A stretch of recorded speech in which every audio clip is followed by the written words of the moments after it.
मिल जाएगा।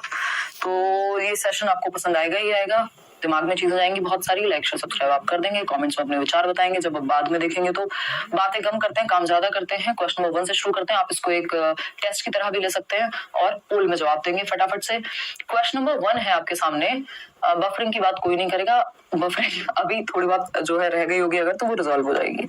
देखो एक बार आज देखो, which stage of development is characterized by dealing with issues of finding one's own identity and abstract thinking। यानी विकास की कौन सी अवस्था की प्रमुखता है कि अमूर्त सोच व अपनी खुद की पहचान खोजने की चाह होती है व्यक्ति में। अब इसमें दो थियरीज एक साथ मिक्स्ड हैं, है ना, कि वो कौन सी अवस्था है जहां पे व्यक्ति स्वयं की आइडेंटिटी कि मैं हूं कौन भाई, है, मैं बड़ा हूं, बच्चा हूं, मैं जीवन में क्या करूंगा, मुझे लोग कैसे पहचानेंगे, यानी आइडेंटिटी क्राइसिस। एक वर्ड आपने सुना होगा, हमने बैच में भी किया हुआ है।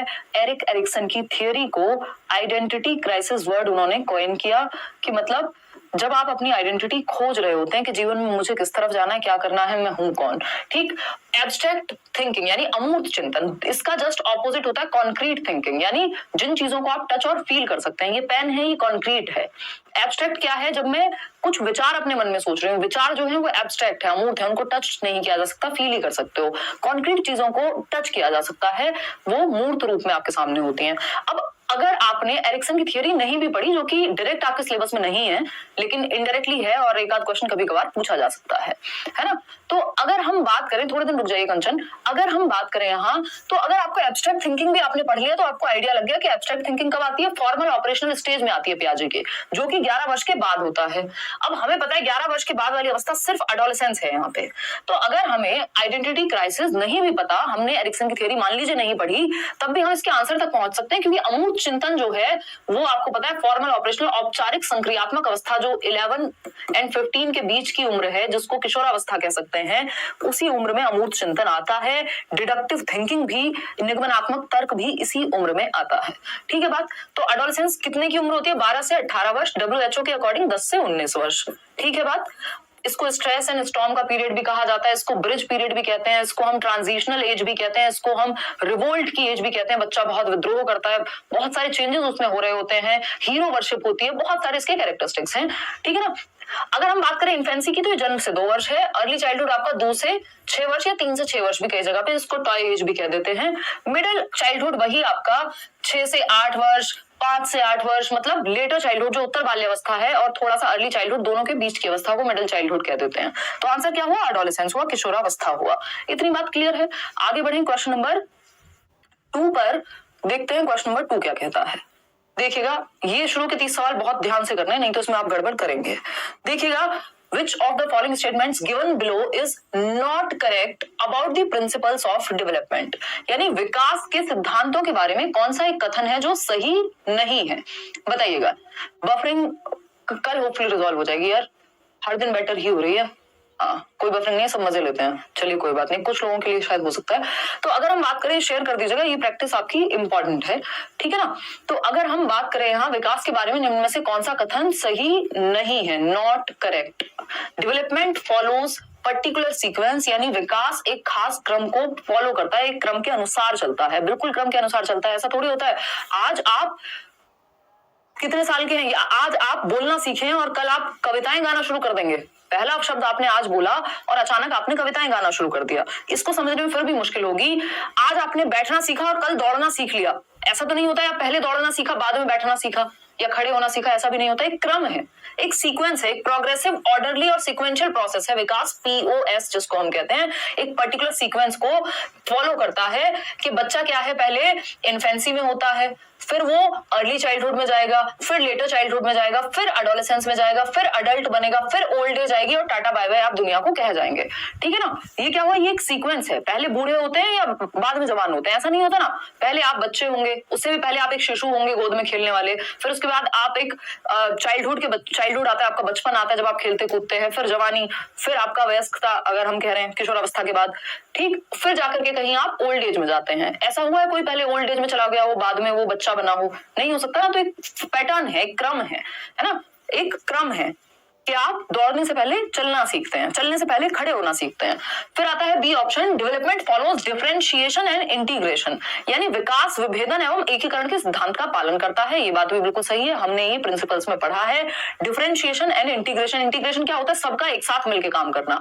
डिफरेंशिएशन क्या है? जो आप सिंपल टू कॉम्प्लेक्स सीख रहे हैं चीजें।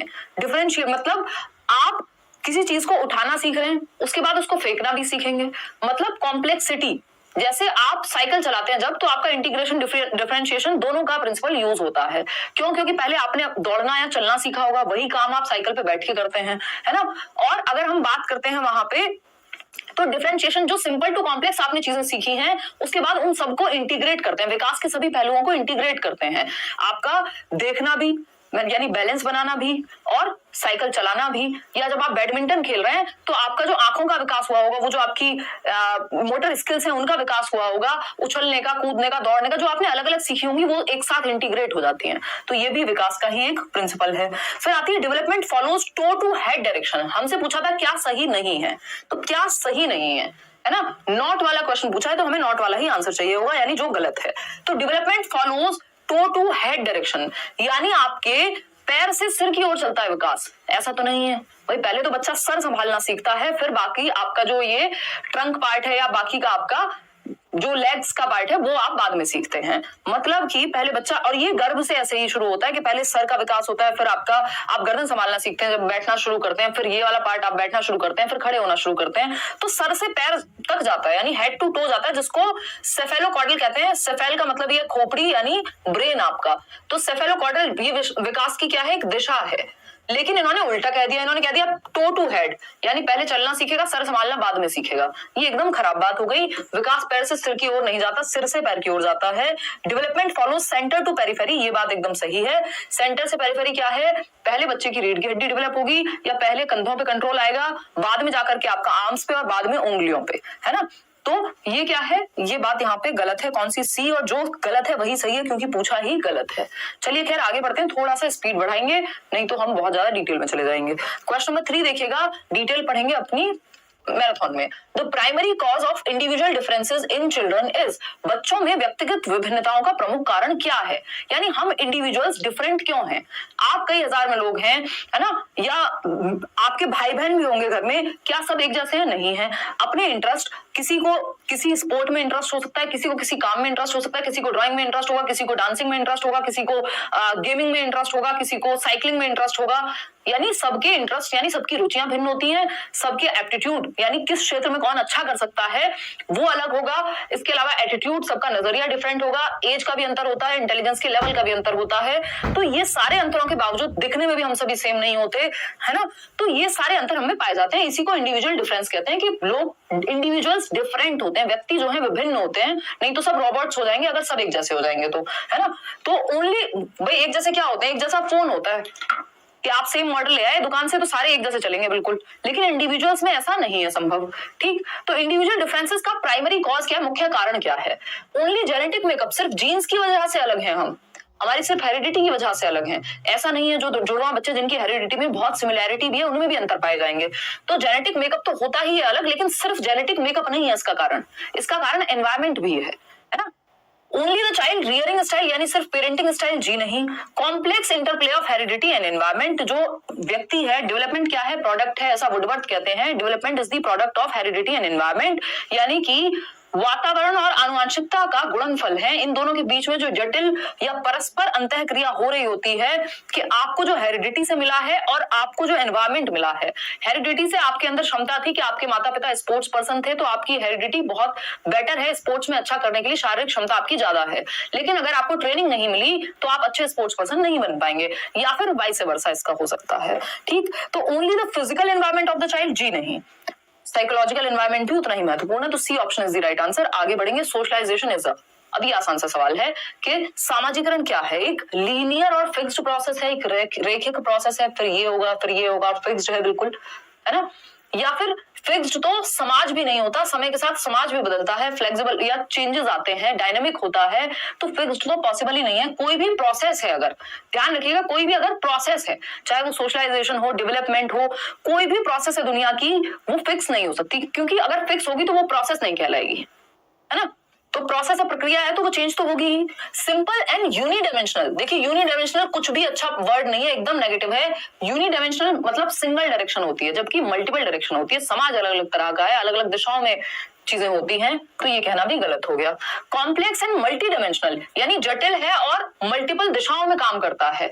बहुत सारी जटिलताएं हैं, जो एक समाज में सही है वो दूसरे में गलत हो जाएगा, जो दूसरे में गलत है वो तीसरे में सही हो सकता है। या फिर पहनावे से लेकर के, सोच से लेकर के, रहन सहन से लेकर के, सब में क्या है, कॉम्प्लेक्सिटी है, जटिलता है, इतना सिंपल नहीं है ना। कई बार आप देखते हो कि माँ बाप कह रहे हैं भाई सच बोला करो, फिर माँ बाप ही कह रहे हैं कि कोई आया है कि कह दो पापा तो है नहीं। तो ये क्या कॉम्प्लेक्सिटी है कि किसके सामने कैसा बिहेव करना है और कब करना है, किस बात को कहना है किस बात को नहीं कहना है। मल्टीपल डायमेंशंस हैं। समाज में भी परिवर्तन आते हैं, भाषा में भी परिवर्तन आएगा, समाज में पहनावे में परिवर्तन आएगा, जो चीजें सही थी वो पहले गलत थी, वो सब चेंजेस भी होंगे। तो मल्टीपल डायमेंशंस है और कॉम्प्लेक्स है, जटिल है, ठीक है ना। रिजिड एंड यूनिवर्सल नहीं है ना, कि सबके लिए एक जैसा होगा समाज, अमेरिका में अलग होगा, इंडिया में अलग होगा, कहीं और कहीं कुछ और होगा। क्वेश्चन नंबर 5 देखिएगा फटाफट से। ये क्या कहता है, जीन पियाजे सजेस्टेड दैट, पियाजे ने क्या सजेस्ट किया भाई, children think and learn differently from adults, बड़ों से बच्चे अलग तरीके से सीखते हैं और सोचते हैं। या फिर बी ऑप्शन है, language facilitates the development of cognition, यानी भाषा विकास को सुसाध्य करती है, यानी लैंग्वेज फैसिलिटेट करती है आपके ब्रेन के डेवलपमेंट को, आपके मेंटल स्किल्स के डेवलपमेंट को। कॉग्निशन का मतलब है आपके मेंटल स्किल्स के डेवलपमेंट की बात हो रही है, ठीक। Children thinking is quantitatively different from that of adults, यानी जो बच्चों की सोच है वो वयस्कों से मात्रा में अलग होती है, यानी वयस्क ज्यादा सोचते हैं और बच्चे कम सोचते हैं। बताइए एक बार, ये बात एकदम गलत है, क्योंकि पियाजे ने कहा है क्वांटिटी का अंतर नहीं है।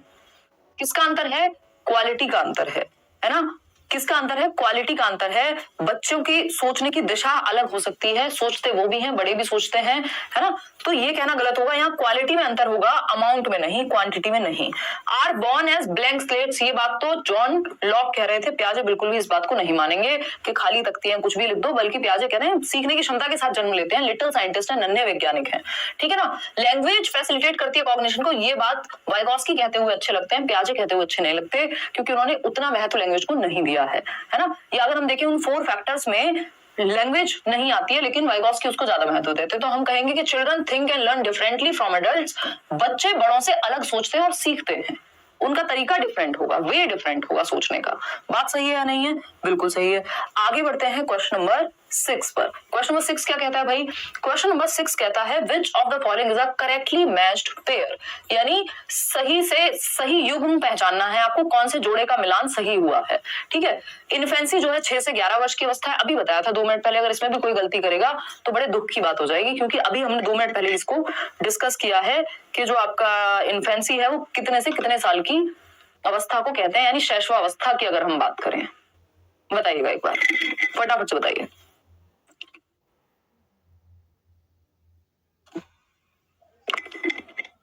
ये सीडीपी की आपकी फाइनल प्रैक्टिस है, इसके बाद हम मैराथन करेंगे, ठीक है। और सारे चैप्टर्स मैं करा भी चुकी हूँ आपको अलग अलग, अगर किसी ने ना देखे हो तो प्लेलिस्ट में जाकर के आप एक बार चेक कर सकते हैं। अब इसका जवाब दे दीजिए और फिर हम आगे बढ़ जाएंगे। बताइएगा एक बार फटाफट से बताइएगा, फिर हम आगे बढ़ेंगे। सी ऑप्शन 71% लोग कह रहे हैं विच of the following is a correctly matched pair. Infancy यानी शिशु अवस्था क्या है, 6 से 11 वर्ष, जी नहीं, ये क्या होती है, जन्म से 2 वर्ष होती है, ठीक। मिडिल चाइल्डहुड 2 से 6, ये तो उल्टा कर दिया इन्होंने, 2 से 6 अर्ली चाइल्डहुड होता है, और आपको पता है मिडिल चाइल्डहुड लेटर चाइल्डहुड का ही एक तरह से दूसरा स्वरूप है। तो इसको 6 से कहीं या 5 से शुरू करते तो समझ आता।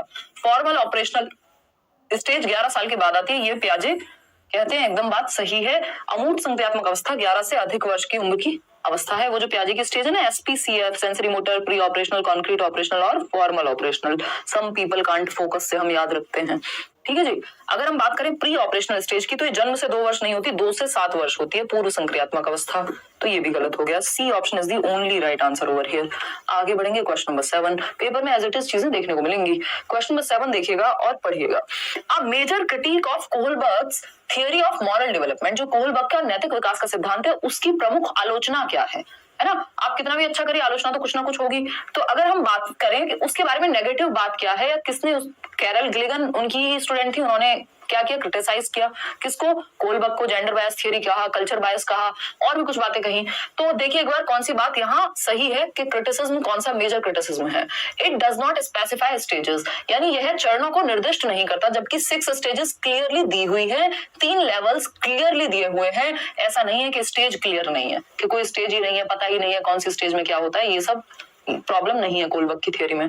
फिर आता है B option, it disregards the effect of cultural factors and gender on moral thinking, यानी यह नैतिक सोच पर सांस्कृतिक कारकों और लिंग के प्रभाव की अवहेलना करता है।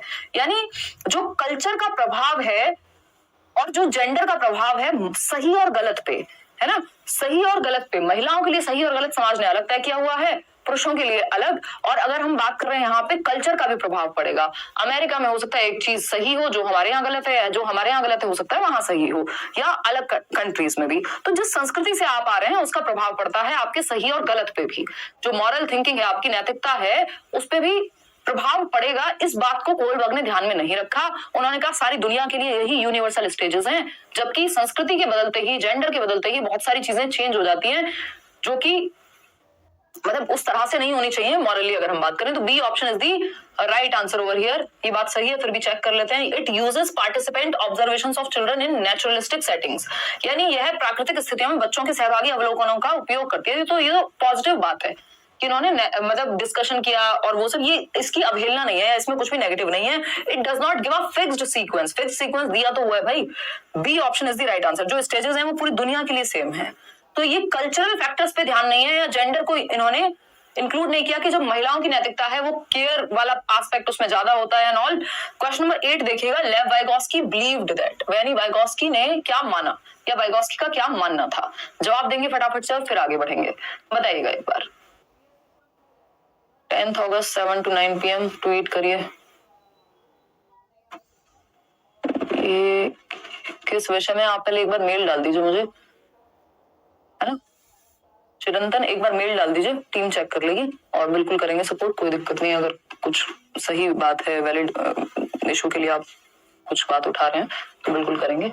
लेव वाइगोस्की का मानना था कि children passively reproduce what is presented to them, यानी बच्चे निष्क्रिय रूप से काम करते हैं, बच्चे कभी भी निष्क्रिय नहीं हो सकते प्याजे और वाइगोस्की के अनुसार। क्यों? क्योंकि ये कंस्ट्रक्टिविस्ट हैं, तो बच्चे इनके लिए एक्टिव होंगे, है ना। रचनावाद क्या कहते हैं कि बच्चा सक्रिय होगा, ये पैसिव बता रहे हैं बच्चों को, पैसिव बच्चा हो नहीं सकता। Children construct their own understanding by support from adults, more knowledgeable other, more knowledgeable other, बच्चे बड़ों की मदद से अपनी समझ को खुद बनाते हैं। ये बात एकदम सही है, यानी उसको जहां मदद की जरूरत पड़ेगी आप बहुत कुछ सीखते हैं चर्चाओं से, आसपास के माहौल में जो हो रहा होता है। आप खाना बनाना भी वैसे ही सीखते हैं, आप साइकिल चलाना भी वैसे ही सीखते हैं सपोर्ट से अडल्ट्स की, ठीक है ना। Children learn by associating stimulus with response, SR का यहाँ कोई रोल नहीं है। स्टिमुलस क्या होता है? एक तरह का लालच कह लीजिए आप, या एक ऐसी चीज जो आपको बाध्य करती है, कोई रिएक्शन देने पे मजबूर करती है। जैसे हम कल बात कर रहे थे ना, जो समोसे की खुशबू है वो मोटू और पतलू के लिए क्या है, स्पेशली मोटू के लिए वो स्टिमुलस है, वो रिस्पॉन्स क्या आता है, वो खिंचा चला जाता है वहां। ये काम बिहेवियरिज्म में होता है, कंस्ट्रक्टिविज्म में नहीं होता। ये SR आपकी पेपर का काम का ही नहीं है, पेपर में आपके सीटेट में specially. Children learn when presented with appropriate materialistic rewards, देखिए रिवॉर्ड और पनिशमेंट दोनों ही बहुत लंबे नहीं चलते, है ना। तो बच्चे को आपको इंटरेस्ट के साथ सिखाना है। B option is the right answer over here. आगे बढ़ेंगे, क्वेश्चन नंबर 9 देखिएगा एक बार, क्या कहता है भाई क्वेश्चन नंबर 9, फटाफट से जवाब देंगे पोल में। एक्सप्लेनेशन कुछ कम करें या समझ में आ रही है चीजें? देखिएगा फटाफट से बताएंगे, कोई दिक्कत वाली बात हमको है ही नहीं। यार रुक तो नहीं रहा है वीडियो, तो मेरे ख्याल में ठीक ही चल रही हैं चीजें।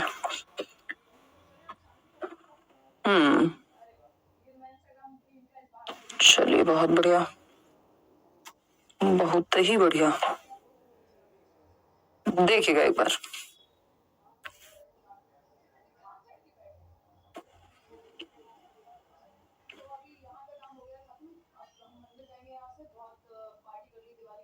चले आगे। तो अगर हम बात करते हैं, ए ऑप्शन 94% लोग कह रहे हैं। In his theory of cognitive development, Lev Vygotsky gave a lot of importance to psychological tools, यानी लेव वाइगोस्की ने संज्ञानात्मक विकास के सिद्धांत में डैश जैसे मनोवैज्ञानिक उपकरणों को बहुत महत्वता दी है।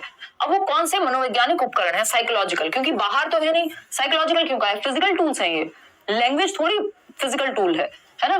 तो लैंग्वेज यहाँ पे आपको पता है SCL, सोसाइटी, कल्चर और लैंग्वेज। तो कल्चर में कोई आपके हाथ में नहीं है, कोई कॉन्क्रीट ऐसी चीज नहीं है जिसको आप टच करके एकदम से सारी चीजें, कुछ एस्पेक्ट्स टच कर सकते हैं।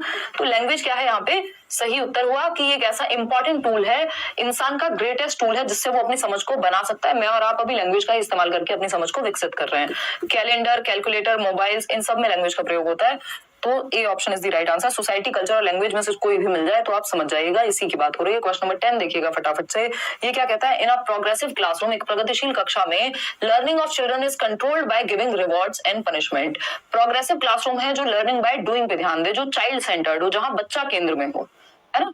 रिवॉर्ड एंड पनिशमेंट वाली क्लास अच्छी क्लास नहीं मानी जाएगी। Children are kept under strict watch and made to follow rigid curriculum.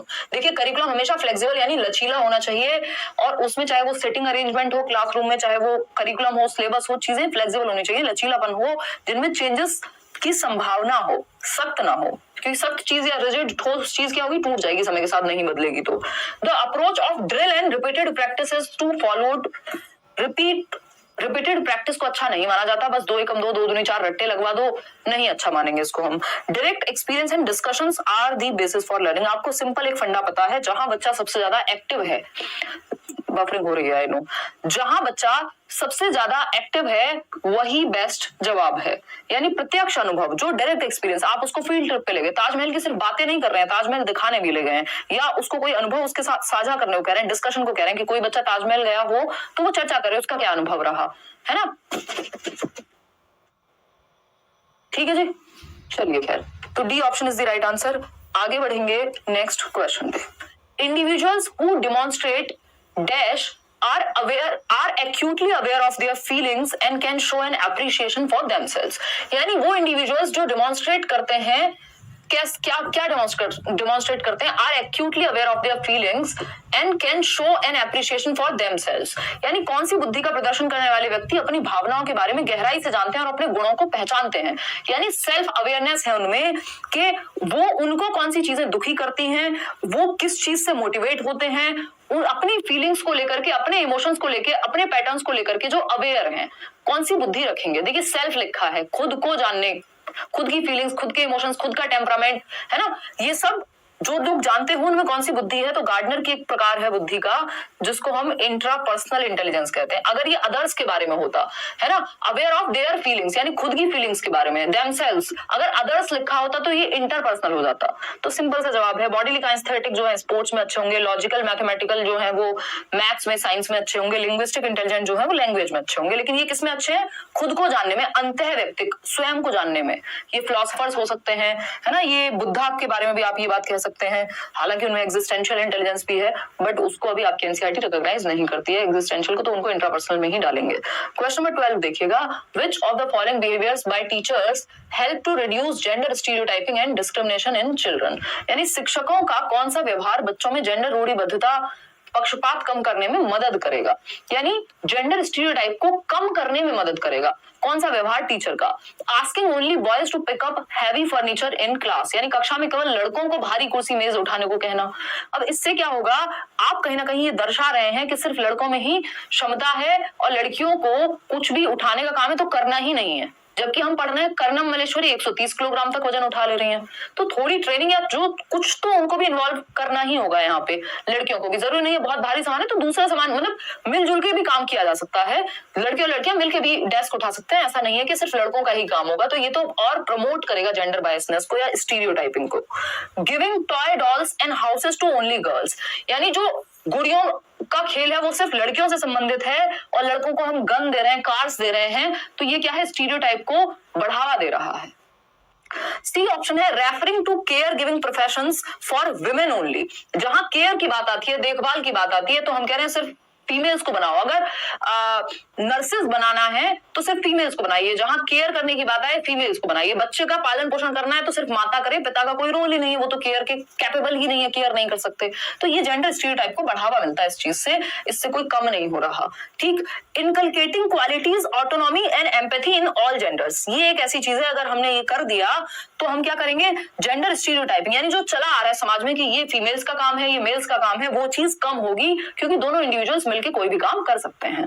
ठीक है ना। तो inculcating questions inculcating qualities autonomy and empathy in all genders, मतलब क्या हुआ, सभी जेंडरों में, सभी जेंडर चाहे वो मेल हो फीमेल हो अदर जेंडर हो, स्वायत्ता यानी एक तो ऑटोनॉमी के इंडिपेंडेंट है वो, और समानुभूति, एक दूसरे के शूज में खुद को रख के देख पाना कि यदि मैं मेल हूं तो मैं कैसे सोच पाऊं, या उस सिचुएशन में अगर आप किसी की भी सिचुएशन में खुद को अगर रख के देख पाए, एम्पैथाइज कर पाए, तो उससे क्या होगा, आप अपने आप ही अंतर करना बंद कर देंगे, किसी को दबाना बंद कर देंगे। रीजन क्या होगा, एम्पैथाइज किया आपने। तो inculcating qualities autonomy and empathy in all genders, के एक तो हम सबको इंडिपेंडेंट बनाए, फीमेल है तो ये ना कहीं अच्छा कोई बात नहीं तुम तो डिपेंडेंट ही रहो, तो ये काम हम कर पाए और एम्पैथी डेवलप कर पाए। सिंपैथी होती है, वाह 12 पर थे ना हम, तो ये एम्पैथी की बात हो गई थी। सिंपैथी क्या होता है, सिंपैथी होता है कि भाई साहब आपको दर्द हुआ, ठीक है बड़े दुख की बात है, बट आपने वो दर्द सच में फील किया, खुद को दूसरे की सिचुएशन में रख के देख पाना एम्पैथी है। समानुभूति है, सहानुभूति दूर दूर से, है ना।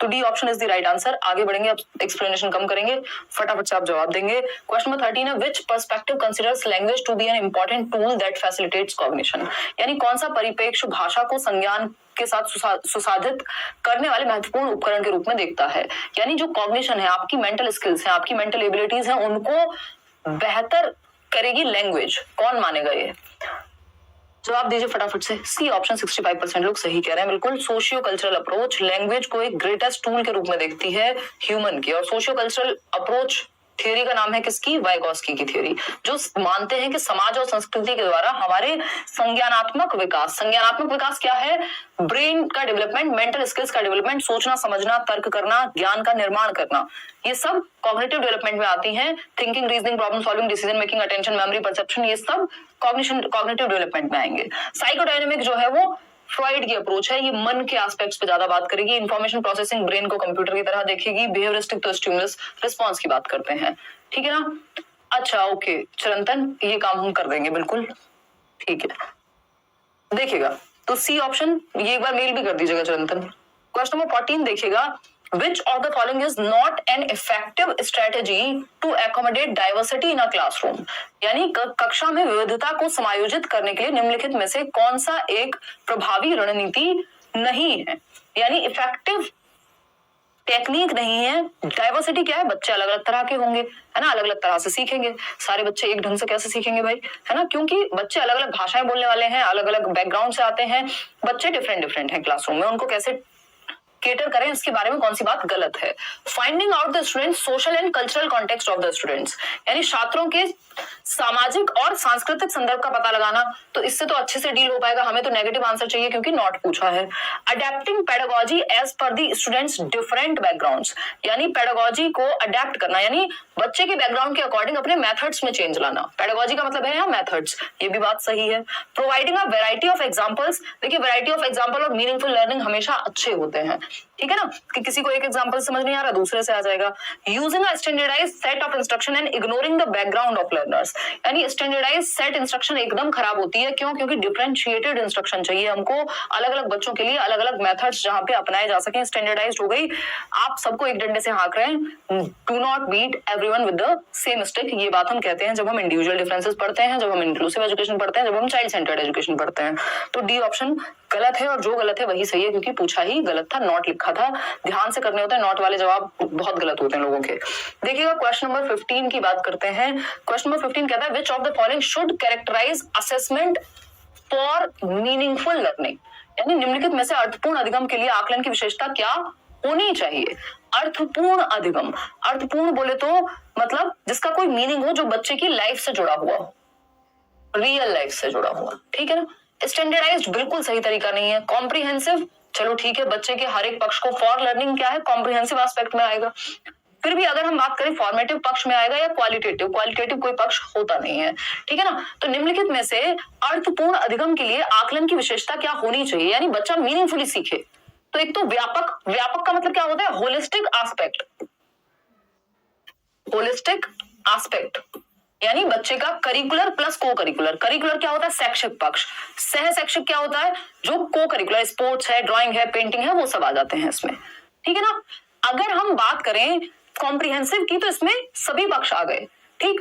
तो ये बात सही हो गई। फॉर्मेटिव की अगर हम बात कर रहे हैं यहाँ, तो which of the following should characterise assessment for meaningful learning. देखिए इन्होंने खाली फॉर लर्निंग नहीं लिख दिया था।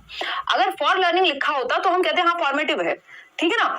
तो लेकिन ये भी बात सही है, फॉर्मेटिव किस लिए होता है? फीडबैक के लिए होता है कि मीनिंगफुल लर्निंग हो सके। दोनों ही बातें यहाँ पे सही हैं, और ये क्वेश्चन स्पेशली इसीलिए डाला गया है कि आपको थोड़ा सा आइडिया लगे, है ना। ये क्वेश्चन बोर्ड ने पूछा है, आया हुआ क्वेश्चन है, और दोनों ही आंसर्स को इन्होंने सही माना है ना। सी भी सही है और बी भी सही है। और अगर आप मेरे से पूछेंगे तो सिर्फ एक आंसर चूज करना होता तो कॉम्प्रिहेंसिव सही हो जाता, क्योंकि अर्थपूर्ण अधिगम के लिए अगर आकलन करना है तो आप व्यापक रूप से करिए, यानी बच्चे के सभी पक्षों को जांचिए, जिसमें फॉर्मेटिव असेसमेंट अपने आप आ जाएगा। क्योंकि जब आप पढ़ते हैं CCE, continuous and comprehensive evaluation, तो कॉन्टिन्यूअस सिर्फ लगातार आकलन की बात करता है, जबकि कॉम्प्रिहेंसिव सभी पक्षों में आकलन की बात करेगा, ठीक है ना। तो कॉम्प्रिहेंसिव और रचनात्मक दोनों सही हैं, देख रहे हैं। तो पेडागोजी में ऐसा होता है और बोर्ड भी मानता है, दोनों को ही जवाबों को सही माना है, क्योंकि दोनों ही आंसर्स गलत नहीं है पूरी तरह से। इनका मन होता तो एक को मान सकते थे, ठीक है ना। तो दोनों ही बातें सही है। फीडबैक के लिए होता है फॉर्मेटिव, और कॉम्प्रिहेंसिव में सभी पक्ष शामिल होते हैं।